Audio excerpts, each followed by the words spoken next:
Main product namin dito is mga smoke barbecue, Texas style, and then naglagay lang ako ng twist na magkameron siya ng Pinoy style kasi napansin ko nung binuksan ko siya is maraming hindi familiar dun sa food.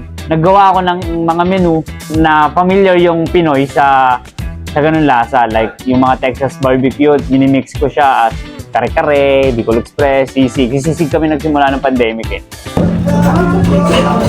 Mangkolas double patty. Grabe oh. Sarap. Natin.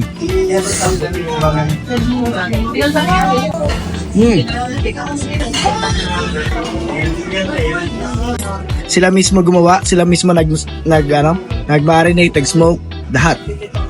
Sarap. Kaya hindi tinipid yung mismong serving.